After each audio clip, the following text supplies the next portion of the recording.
मैं Abhay Shankar Gaur, DCM Shriram group के CEO और एग्जीक्यूटिव डायरेक्टर शुगर ग्रुप के रोशन लाल टामक जी का स्वागत कर रहा हूं रेडियो जागो 90.4 FM में। टामक जी, आज हमारे किसान जो हैं गन्ने की जब खेती लेते हैं, क्योंकि गन्ना एक ऐसी फसल है जो एक बार बोई और एक बार काटी नहीं, एक बार बोई और 2 बार उसका लाभ लिया। इसी को हम कहते हैं पेड़ी प्रबंध, जो दूसरी फसल लेते हैं। और पेड़ी प्रबंध गन्ना किसानों के लिए बहुत महत्वपूर्ण इसलिए है क्योंकि उसमें कौन कौन से कार्य कराए जाने हैं, ये बात बहुत महत्वपूर्ण है। टामक साहब, आप चूंकि गन्ने के विशेषज्ञ हैं, वैसे तो आप पूरे देश में इस समय प्रबंध के विशेषज्ञ भी माने जाते हैं और आप सारी हमारी शुगर मिलों की एसोसिएशन है उसके आप बड़े उच्च पदाधिकारी हैं, प्रेसिडेंट हैं। लेकिन आप हमारे किसानों को ये बताइए कि पेड़ी प्रबंध के लिए किसान कब कौन सा काम किस समय पे करें कि उनकी पेड़ी यानी कि दूसरी फसल और तीसरी फसल का उत्पादन भी उनको उतना ही मिल जाए जितना कि उनको बैयर यानी कि जिसको हम प्लांट कहते हैं पहली फसल का मिलता है। धन्यवाद गौड़ साहब, आपने मौका दिया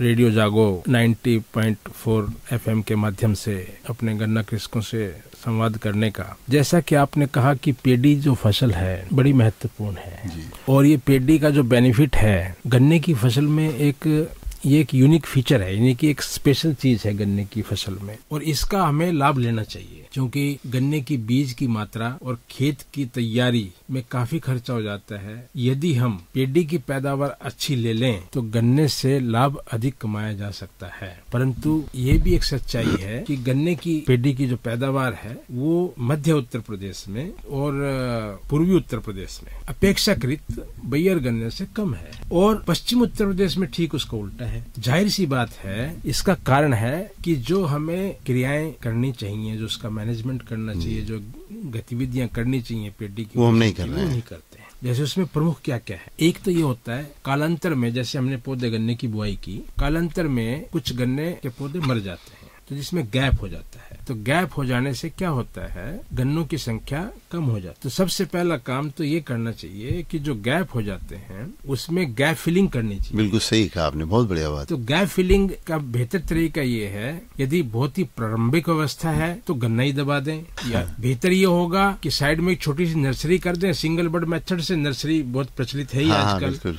तो नर्सरी का एक पौधा उसके बीच में लगा दे जहाँ जहाँ गैप है, जिससे कि पौधों की संख्या आप सुनिश्चित कर सकें और पौधे की संख्या आपकी पूरी रहे, जिससे कि पैदावार आपकी अन्यथा प्रभावित ना हो। दूसरी बात, इसमें क्या होता है, जो कुछ जड़ें पुरानी हो जाती हैं पेड़ी की, तो पेड़ी के गन्ने की जो जड़ें हो जाती हैं उसको हम रूट प्रूनिंग बोलते हैं। तो उसके जो 2 कतारों के बीच में जो जगह होती है उसमें गुड़ाई करें, उससे जो पुरानी जड़ें वो नष्ट हो जाएंगी और जिससे कि नई जड़ें विकसित हो जाएंगी और जिससे पौधा को मजबूती मिलेगी और उसमें खाद पानी ज्यादा अच्छे से तरीके से ले पाएगा। इससे पहले एक काम और करना चाहिए कि पौधे गन्ने की जो कटाई है वो सतह से करनी चाहिए। उस पे ऊपर जो डंठल रह जाते हैं, जो ठूंठ रह जाते हैं, वो ठूंठ नहीं रहने चाहिए। यदि एक यूनिफॉर्म कटाई होगी, एक समान कटाई होगी, तो उसमें जो मात्रा है उनकी, जो कल्लों की मात्रा वो ज्यादा होगी। और उसके बाद एक हम प्रक्रिया करते हैं, चूंकि हम इसमें जो पोटास के NPK है, जैसे DAP के पोटासिक और फास्फेटिक फर्टिलाइजर हम ऊपर से नहीं डाल सकते हैं। उसके 2 तरीके हैं, या तो ऐसी गुड़ाई करें और जड़ों के साथ साथ किसी तरीके से हम उसमें खाद डाल दें, पार्टिकुलरली जो NPK और या ये दूसरा जो DAP जैसे खाद हैं, या फिर फोलियर स्प्रे के माध्यम से, जिसका की प्रचलन अपने क्षेत्र में काफी है। और हम बड़े स्केल पे करवाते हैं, हम ड्रोन से भी स्प्रे करवाते हैं। तो अभी हमारे यहाँ भी पिछले साल भी हमने काफी अच्छे स्केल पे इसको करवाया था, ड्रोन का इस्तेमाल किया था। ड्रोन के इस्तेमाल से आप मल्टीपल स्प्रे भी करवा सकते, क्योंकि जब फसल बड़ी हो जाती है तब उससे हाथ वाले स्प्रे से स्प्रे नहीं हो पाता है। तो ड्रोन से भी स्प्रे करवा सकते हैं, ट्रैक्टर माउंटेड जो स्प्रेयर होते हैं उससे भी करवा सकते हैं। चीनी मिल से बहुत बढ़ चढ़ करके इसको करवाती है बड़े व्यापक स्तर पे, और नहीं हो तो छोटी छोटी मशीनें आती हैं पीठ में लगा करके, उससे भी कर सकते हैं, पेट्रोल चालित होती हैं, और उनसे भी जो है वो छोटा किसान उसी से कर सकता है। तो ये जो सारी चीजें हैं उसमें क्या है ना, जो सोलुबल फर्टिलाइजर है, जो घुलनशील तत्व होते हैं, ऐसे खाद आते हैं जो सोलुबल फर्टिलाइजर जिसमें NPK होता है, तो वो पत्तों के माध्यम से वो पौधा ग्रहण कर सकता है।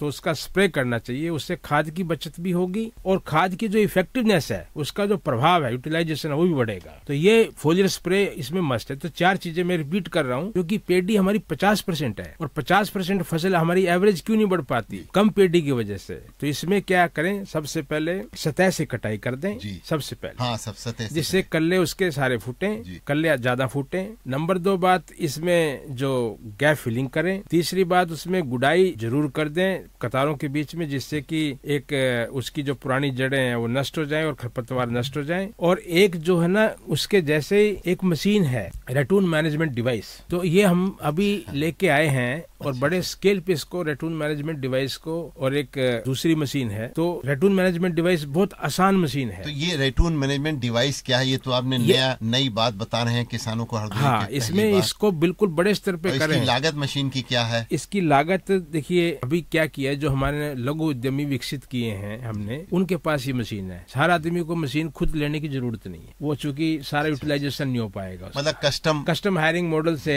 जो हमारे पास ये क्षेत्र में काफी मात्रा में उपलब्ध है और इसको बहुत हमारे स्तर से बहुत प्रसारित किया जा रहा है। तो इसमें क्या होता है, 3 काम होते हैं रेटून मैनेजमेंट डिवाइस में। नंबर 1 तो उसकी जो सतह से ऊपर जो ठूंठ रह जाते हैं, उनकी कटाई हो जाती है। नंबर 2, जो उसका बगल में जो निराई गुड़ाई वाली जो बात मैं बोल रहा हूँ, निराई गुड़ाई हो जाती है और उसमें खाद भी आप डाल सकते हो। और एक इसकी जो जिसमें पत्ती वत्ती बिखरी रहती है, सारा खेत साफ हो जाता है। तो इससे ये बहुत ही इफेक्टिव मशीन है। इस मशीन का भरपूर उपयोग करें, इससे निश्चित रूप से इसकी पेडी की पैदावार बढ़ेगी। बहुत बहुत धन्यवाद टामक साहब। रेडियो जागरण 90.4 FM की ओर से मैं अभय शंकर गौड़ आपको बहुत बहुत धन्यवाद देता हूं कि आप हमारे स्टूडियो में आए और आज आपने बहुत ही रोचक और बहुत ही अच्छी जानकारी हमारे किसानों को उपलब्ध कराई। धन्यवाद गौड़ साहब।